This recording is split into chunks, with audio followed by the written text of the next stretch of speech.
پاکستان دنیا کی توجہ کا مرکز اور جہاں پہ پوری دنیا کے ادارے فیل ہو گئے، دنیا کی بڑی طاقتیں چین، روس، جاپان، عرب ممالک تمام ناکام ہوئے اس بات پر۔ یورپین ممالک بے بس نظر آ رہے تھے کہ ایران اور امریکہ کے درمیان جنگ کیسے بند ہوگی۔ وہاں پاکستان نے انیشیٹو لیا اور پرو ایکٹیو ڈپلومیسی کے ذریعے پاکستان نے ڈیجیٹل ڈپلومیسی کے ذریعے اپنا مقام بنایا اور ان دونوں اطراف کو آمنے سامنے لا کے اسلام آباد میں بٹھایا۔ تو اسلام آباد جس کا مطلب سلامتی ہے، اسلام کا مذہب سلامتی کا مذہب ہے اور وہ عالمی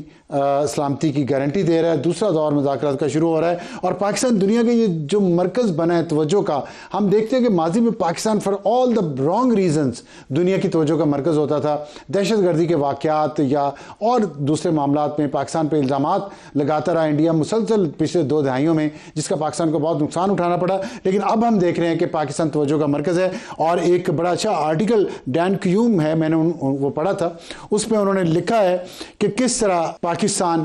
باقی تمام ممالک سے، عرب سے، انڈین سے، ساؤتھ ایشین سے ڈیفرنٹ ہے اور اس کا ماضی جو کچھ رہا ہے اور جو کچھ ہمارا کلچر ہے یہاں کا، جس طرح کا مہمان نوازی کا اور اپنے اوپر طنز کرنے کا، اپنی مشکلات پہ ہنسنے کا، یہ بہت کم لوگوں میں پایا جاتا ہے اور یہ ریزیلینس ہے پاکستانی قوم کی، جس کی وجہ سے آج پاکستانی لیڈرشپ انیشیٹو لے کے ایک ناممکن کو ممکن بنانے جا رہی ہے۔ انشاءاللہ امید ہے کہ یہ کامیابی پاکستان کے لیے تاریخ میں ایک اچھے باب کا اضافہ کرے گی۔ اس وقت ہمارے آج کے ہاٹ ایشو کا اور وزیر اعظم اور فیلڈ مارشل کا امن مشن، 3 یا 4 دن کے دوروں کے بعد دونوں حضرات پاکستان واپس آ چکے ہیں اور ہمیں جوائن کیا خرم دستگیر خان صاحب، سابق وزیر خارجہ اور رہنما ہیں مسلم لیگ نون کے۔ خرم صاحب بہت شکریہ ہمیں جوائن کرنے کا۔ آپ کیسے دیکھتے ہیں جو 3 روزہ دورہ فیلڈ مارشل کا ایران کا اور 4 روزہ یا 3 روزہ دورہ وزیر اعظم شہباز شریف اور نائب وزیر اعظم اسحاق ڈار کا 3 ملکوں کا، تو پاکستان کے لیے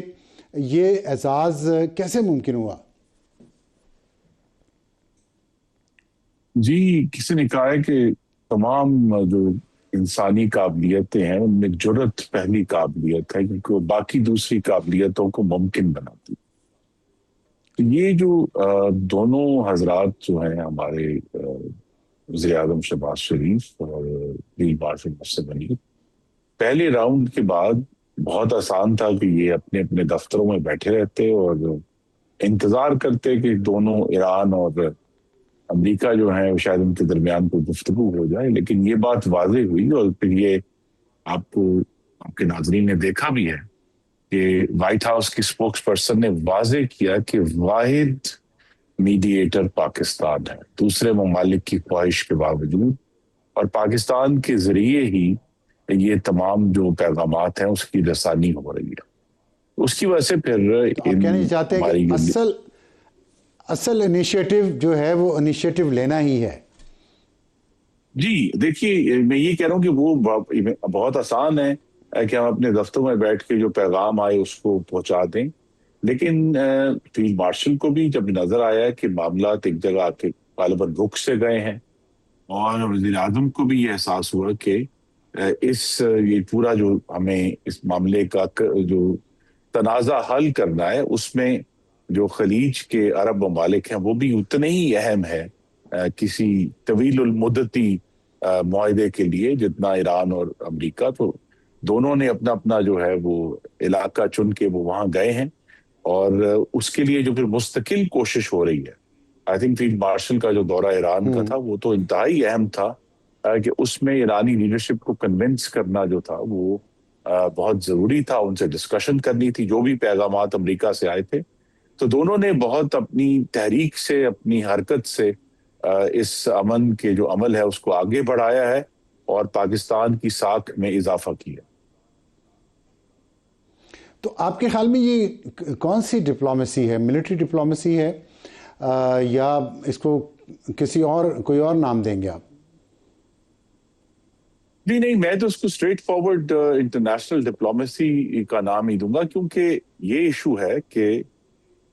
جو دوسرے نہیں، اتنا ممالک کے پرویکٹیو سربراہان کام ہیں. ہم نے کہیں کسی اور ملک کو کرتے ہوئے نہیں دیکھا. یونائٹڈ نیشن کامیاب نہیں ہوئی, او ایس سی کامیاب نہیں ہوئی, جی سی سی کامیاب نہیں ہوا, پوری دنیا کی کوئی آرگنائزیشن کامیاب نہیں ہوئی, اتنی بڑی بڑی طاقتیں ہیں وہ کامیاب نہیں ہوئی.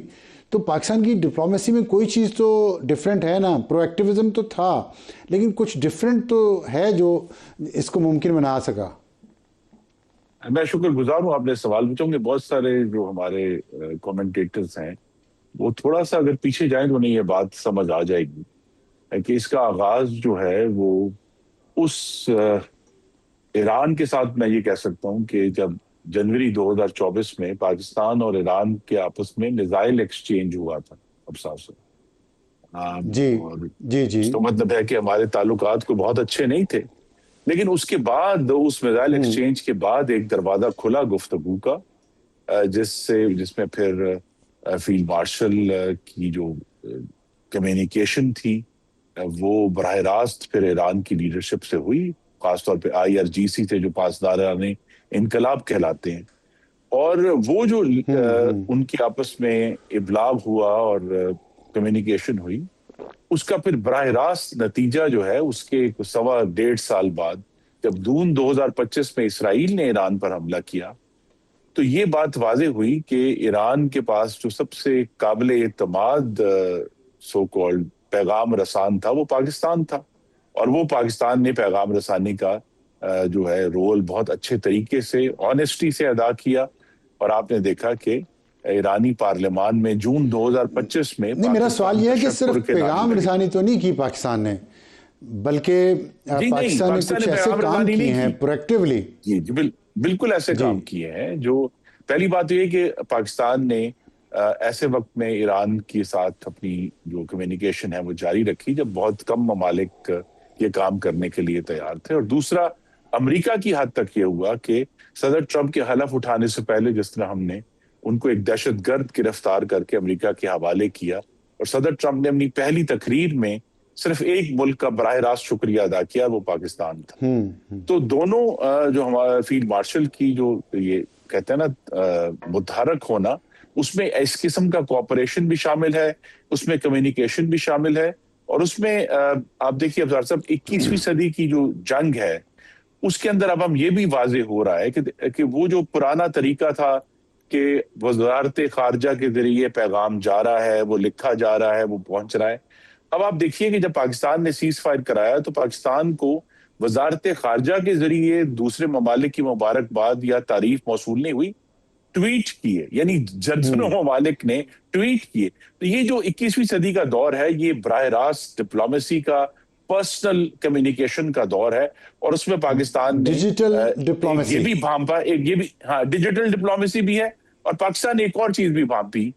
کہ دنیا کے اندر جو تبدیلی آ رہی ہے, اور امریکہ میں خاص طور پہ جو دنیا کے بارے میں سوچ ہے, ہماری لیڈرشپ نے اگین فیلڈ مارشل عاصم غنی نے اور پرائم منسٹر شہباز شریف نے اس کو پہلے بھانپ کر ایکشن لیا, جس کا نتیجہ یہ ہے. اور آپ نے یہ بالکل درست کہا کہ دوسرے ممالک جو ہیں وہ ناکام نہیں ہوئے, وہ تو بے بس تھے. پوری دنیا جو ہے بے بسی سے یہ جنگ دیکھ رہی تھی. جی تو اس جی. پورے بے بسی کے ماحول میں یا خود پیچھے ہٹ گئے تھے, پاکستان نے آگے بڑھ کر یہ کردار ادا اچھا, کیا ہے, اور جس کا درست طور پہ اب پوری دنیا میں آپ اس نے کو کہا اکنالج کیا جا رہا ہے. آپ نے کہا کہ بیفور ٹائم بھانپ لیا. مجھے تو ایسا لگتا ہے, آپ ذرا اس کو, ظاہر ہے آپ کا تجربہ ہے فارن افیئرس کا بھی, ڈیفنس کا بھی, آپ ذرا زیادہ بہتر طریقے سے بتا سکیں گے کہ صرف پاکستان نے فورس ہی کیا یا پاکستان نے انیشیٹو لے کے شیپ کیا ہے کچھ چیزوں کو, کچھ ایونٹس کو, تاریخ کو کہنا چاہیے. جی دیکھیے, ایک تو پاکستان نے درست طور پہ ڈونلڈ ٹرمپ کا جو لیڈرشپ کا سٹائل ہے اس کو بھانپا ہے, اور اس کے ساتھ براہ راست جو کمیونیکیشن کی ہے اس کی وجہ سے آج ہم سنتے ہیں کہ جو کہتے ہیں کہ جی فینٹاسٹک لیڈرز ہیں یہ دونوں,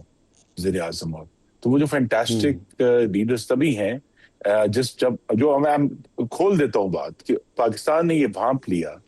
کہ یہ اسٹیٹ ڈپارٹمنٹ کے ذریعے صدر ٹرمپ تک نہیں پہنچا جائے گا, ان کے ساتھ براہ راست اپروچ ہوگی تو پہنچا جائے گا. تو وہ جو